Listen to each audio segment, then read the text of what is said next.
everybody. Justin back with another week of I'm Your Aid Astrology.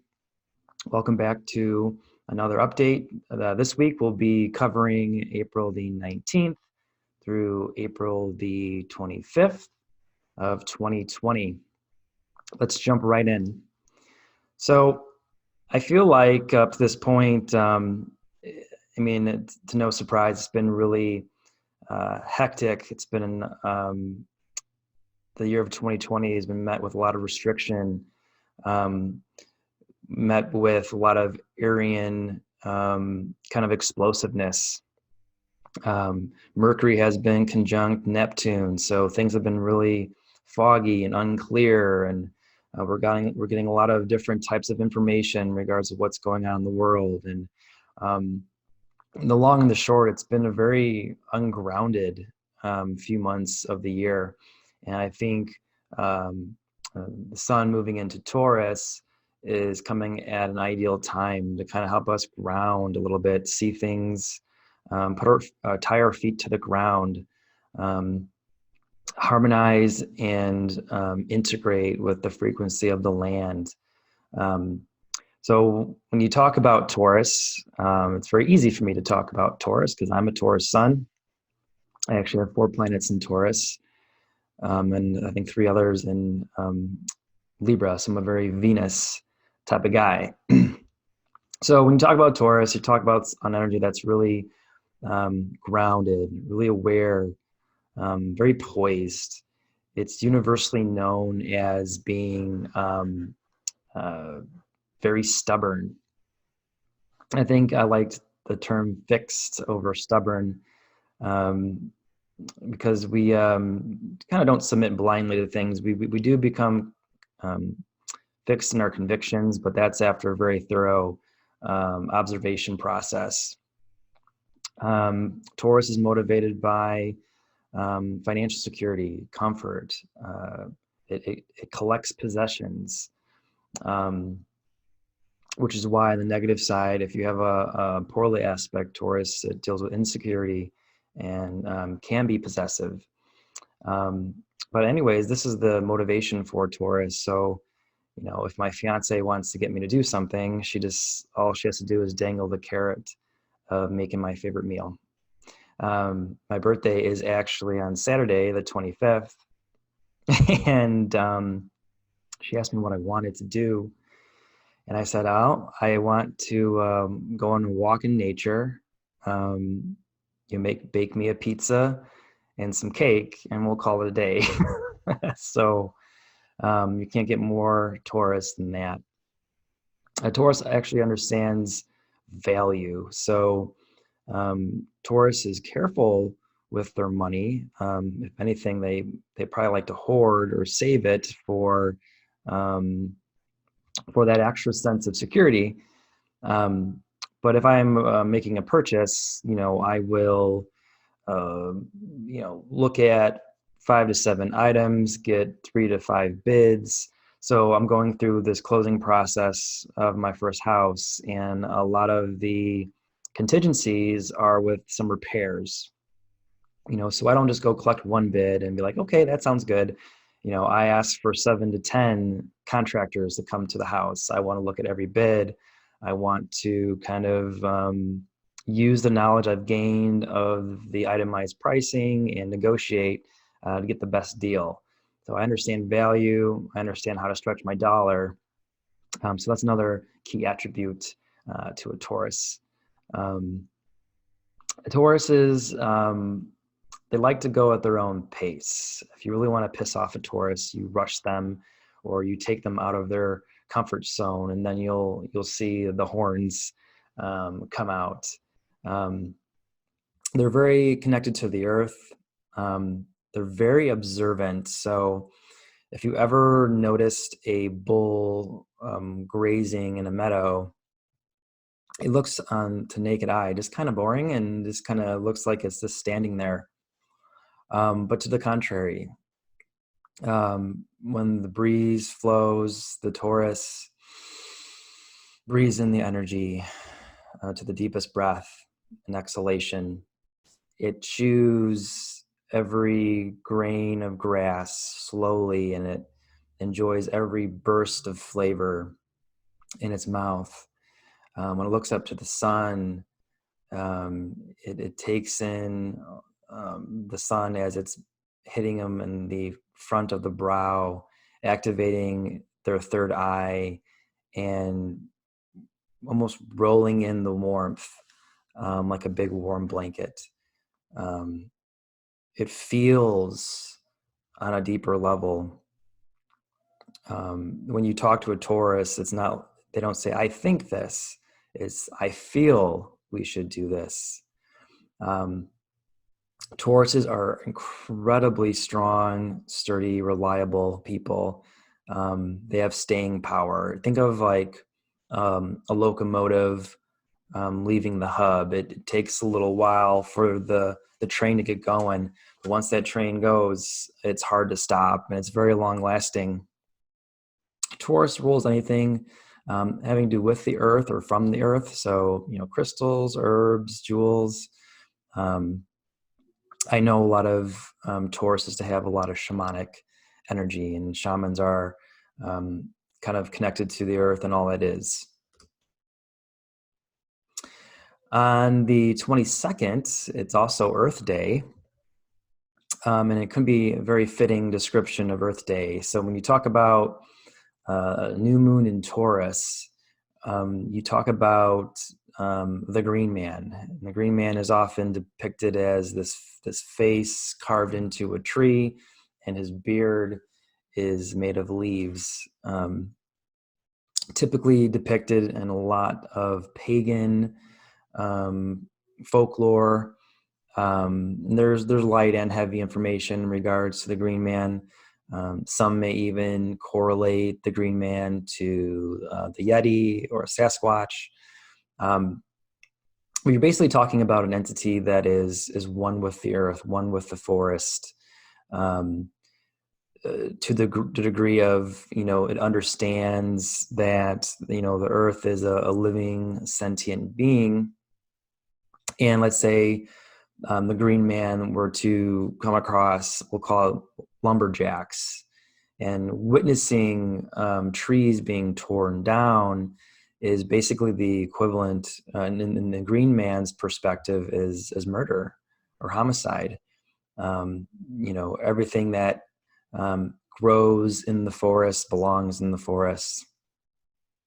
It also is an indication of merging with the frequency of the land. And I mentioned this on previous videos, and with this new moon energy, it's a great time to relieve a lot of this toxicity with getting out into nature. Connect to, if you can't even get out to nature, put your back against a tree in your backyard. Earthing is a very great way to harness this energy, and you simply just walk outside barefooted and close your eyes and feel your feet, merging with the soil, and envision this red light coming up from your root chakra to your crown chakra, up into the sun, back through your crown and down the roots. And the reason why you envision red is typically associated with the root chakra. So it's a great energy for grounding and coming into balance. Another big part of the Taurus new moon is, and this hit me yesterday, getting into a deep contemplation of what you value. And I think that's been easier to do recently because we've all been in quarantine. And, an example I had was, when I was out earlier in the month, trying to get food and resources for my family, I was out battling traffic, hordes of people, everyone was stressed, panic, running to the toilet paper aisles. You would feel the panic and the anxiety in the atmosphere.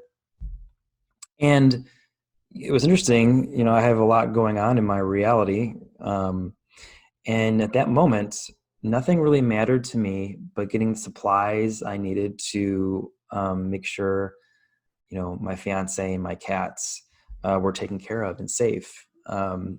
Nothing, um, nothing physical, nothing emotional or mental really mattered. That was the only thing that was on the top of my mind.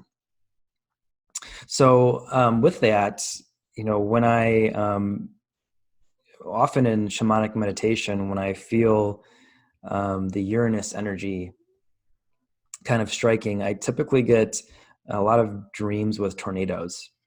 And I had a weird dream the other night. It wasn't a tornado. It was like a plastic toy Godzilla, and it was going through my hometown, just destroying everything, and blowing fire or whatever it is on things, and just um, creating a lot of panic and chaos. And so typically that could be depicted very stressful.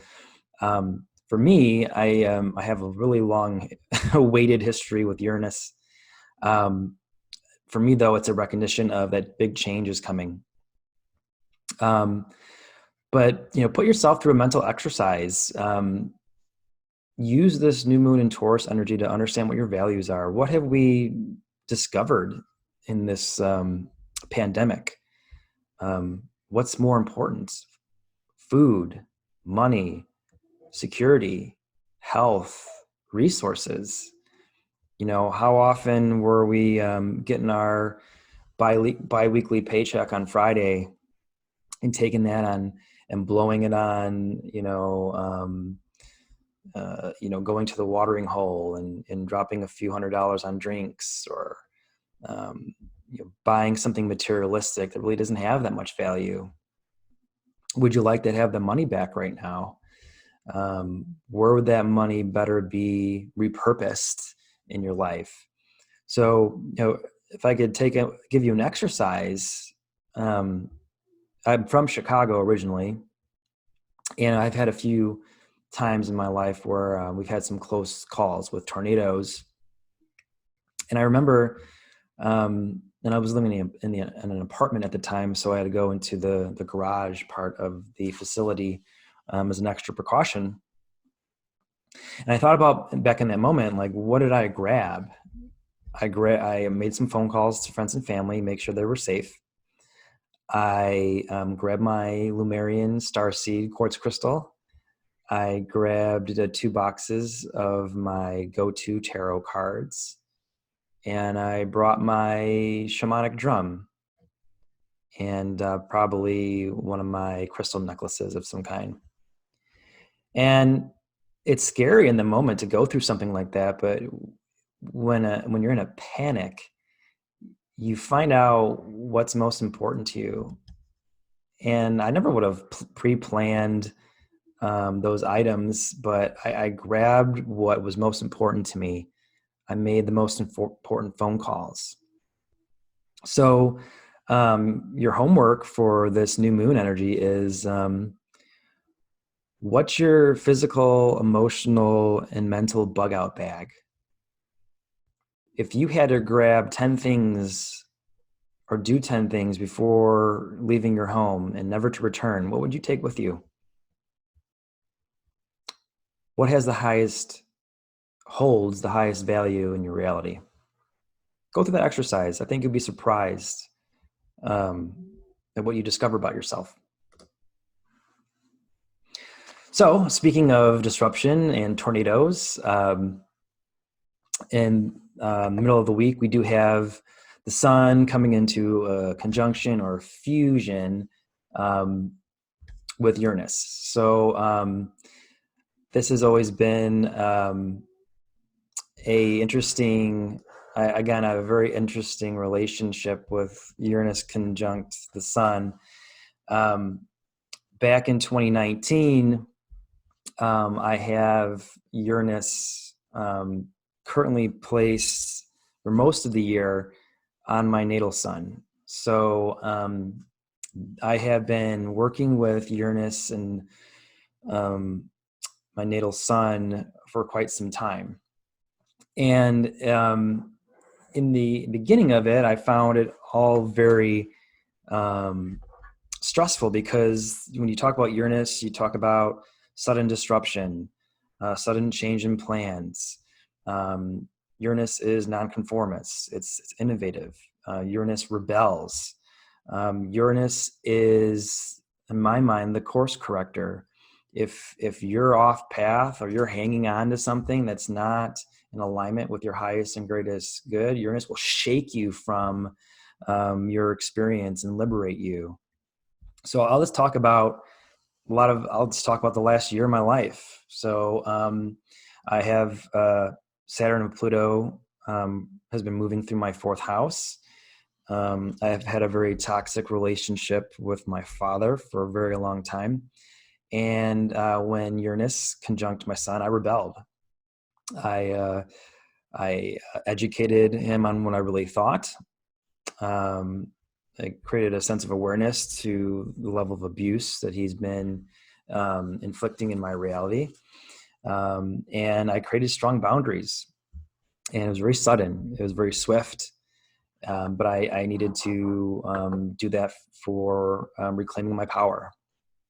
I rebelled against authority. I was working as a director of marketing for this company, and I was handled by the upper echelon of officials in a very narcissistic way. And I stood in my power. I didn't conform anymore to what they were doing. I stood up. What happened with that is, sudden loss in my career. They wanted someone just to toe the line, and I wasn't going to stand for some of the things that were happening that I felt were extremely unethical. And but on the flip side, so there was a sudden loss of opportunity, but there was a sudden gain of opportunity. I had another fellow astrologer that's very prominent presented me with an overture and an offer, and it kind of really boosted where I'm at now. Really taking this my astrology career a lot more seriously, putting a lot more time, effort, and consciousness into it, doing my channel, doing these weekly updates. So I was shook from a situation that wasn't serving me, and it loosened me up. It liberated me into a new opportunity that was more in alignment with my authenticity. I had unexpected breaks in relationships. I had to end a few relationships with friendships I've had dating back to third grade, and wasn't easy. But sometimes when you're on an evolutionary process, and you're not evolving with other peers in your life, and what I found is misery loves company. And instead of friendships being excited about my spiritual development, they wanted to keep me down, keep me at their emotional level.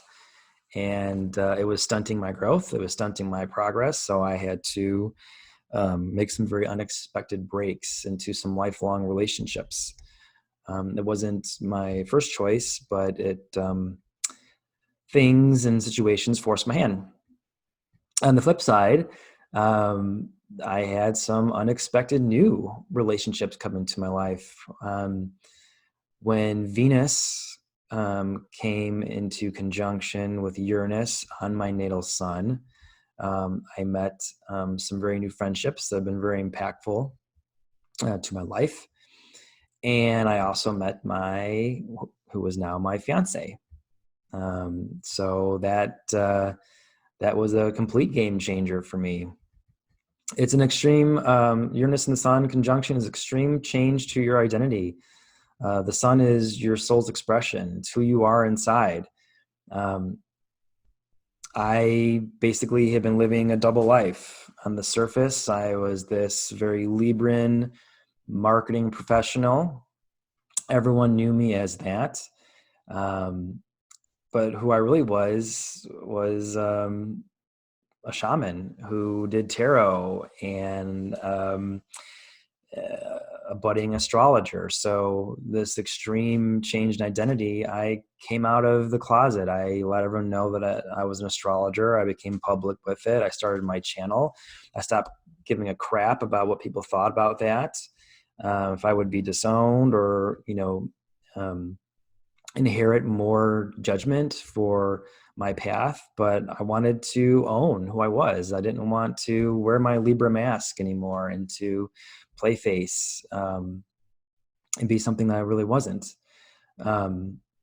Sudden moves and changes. So shortly after,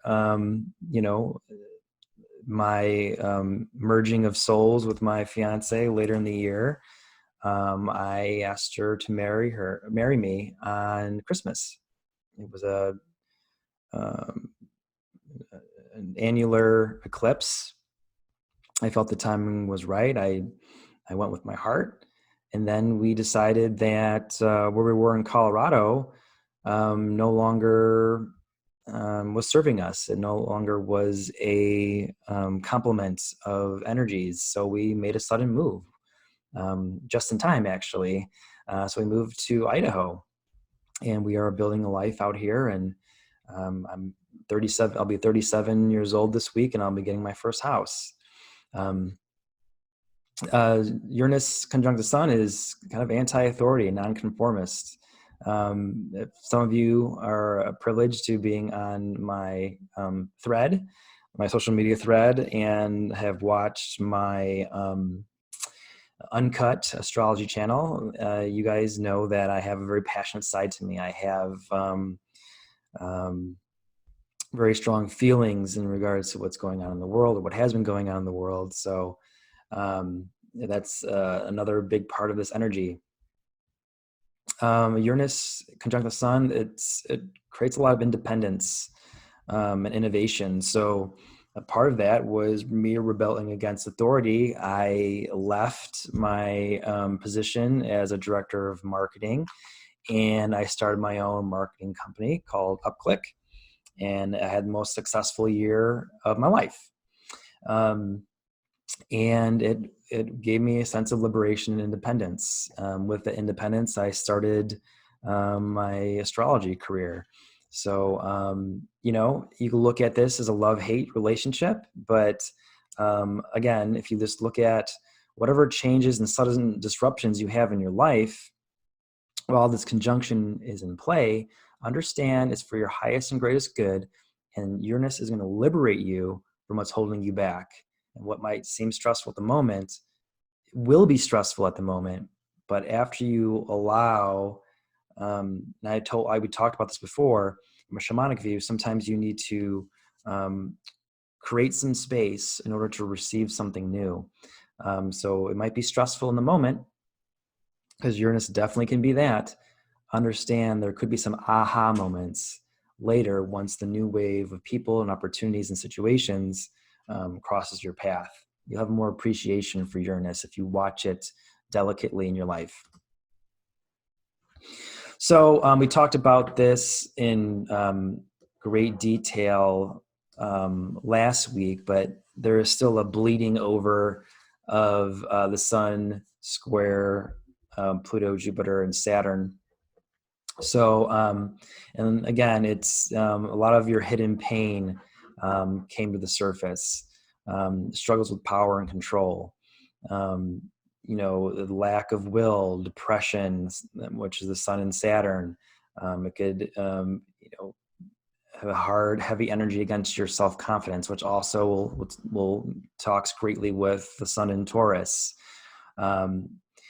Being kind of self-defeated led to, escaping with Jupiter, becoming either lazy, overeating, overreacting, or being kind of a lush, just to as a way to deal with some of those toxic thoughts from Mercury and Chiron as well.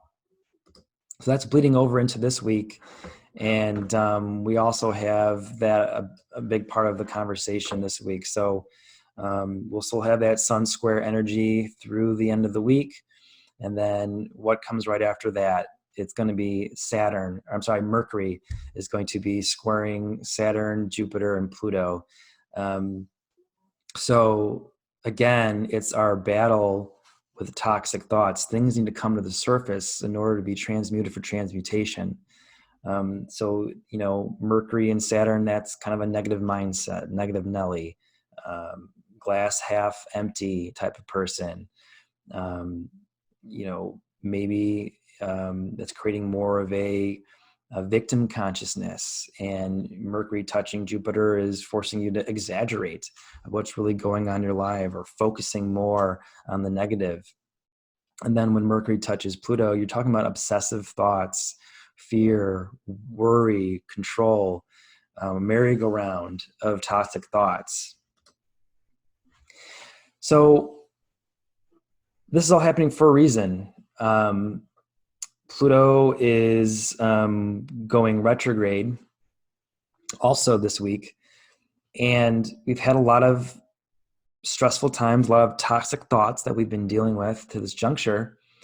And with the Sun conjunct Uranus with Pluto retrograde, to me, you're looking at an internal rebellion.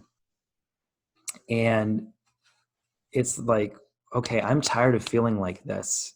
I need to take some actionable measures to relieve myself, to liberate myself, Uranus, from these toxic thought patterns. You can't bring your old baggage into the gates of heaven. The nodes are shifting. A new destiny is at your door. You can't bring the crap. You can't bring the past with you. This is like I said in my last video, this is a split in reality. Are you going to feed into the fear of Pluto, or are you going to go on the side of optimism and fate with Jupiter? This is your decision point. This is your breaking point. So what can happen with Pluto retrograde? It's a deep psychological internal transformation. It's carving through your battle or your physical battle with power and control. Are you controlling others? And how can you transform that? Are you doing that because in a very Scorpionic way? Scorpio rules Pluto. Scorpios can be really obsessive and jealous because they feel things in a way of ecstasy from the top of their head to the bottom of their feet. Why are they jealous and controlling? Is they don't want to lose that feeling of ecstasy. So it's mine and no one's going to take it. So who has power over you? How can you sever that? How can you repurpose that relationship or ideology? How is your control serving you? I know many people are really on the tipping point of really coming into their glory, really coming into manifesting their dreams, wishes, and desires, but they want to hang on. They want to hang on to what's comfortable. They want to hang on to what's known. They want to have a sense of security. Taurus. They don't want to take that leap. They don't want to take the path of the fool.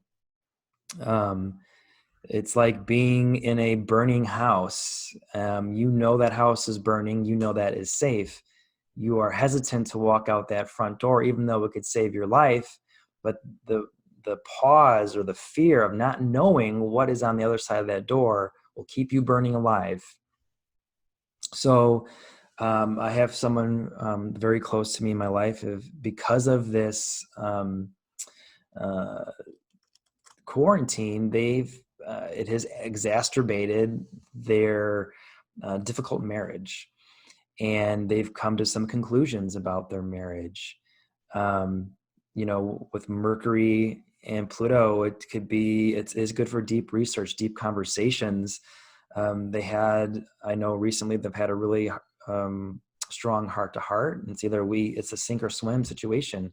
We're either going to do some deep psychological healing, go to counseling, or this marriage is over. And they've had that come to Jesus talk, so to speak. And actually, the relationship is slowly turning around.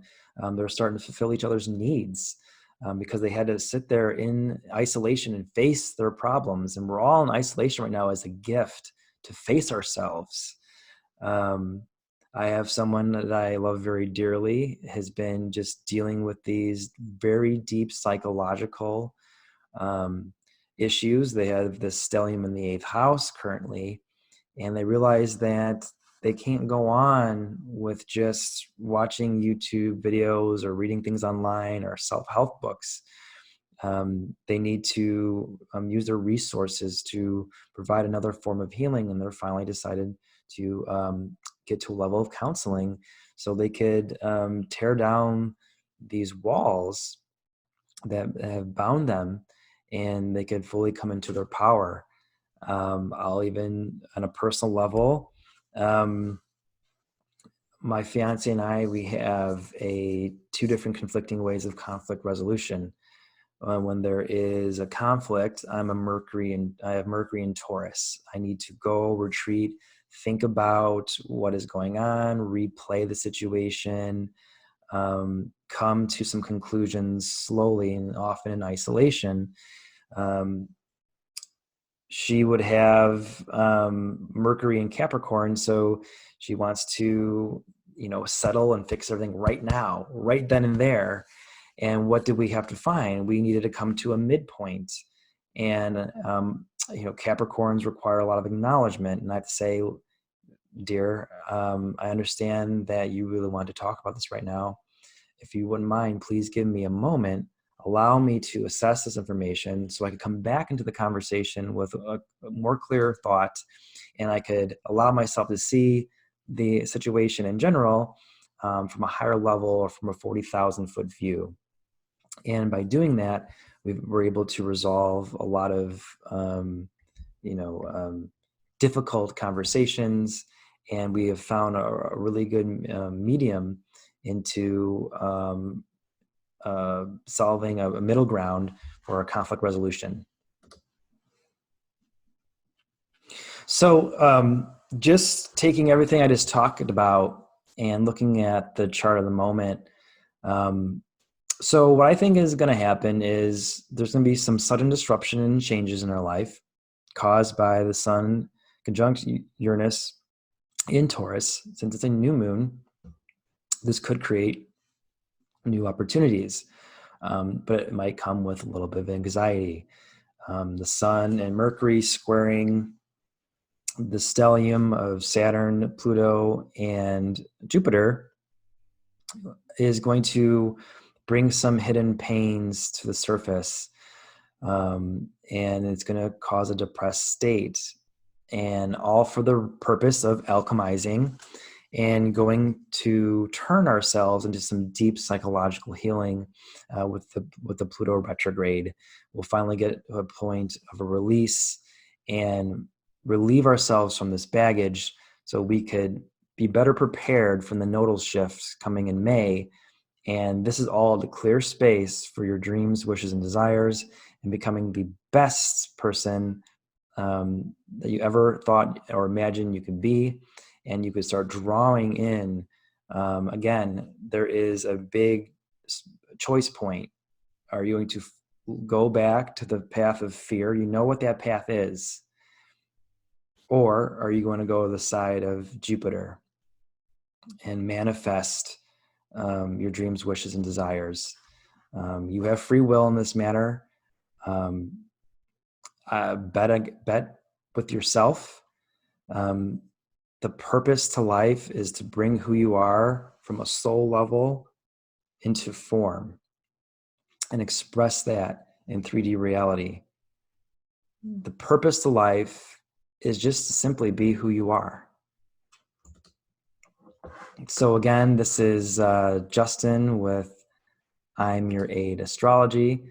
I'm not your coach. I'm not your guru. I'm not your guide. I am your aid, angel in disguise. I help you, empower you. Thank you.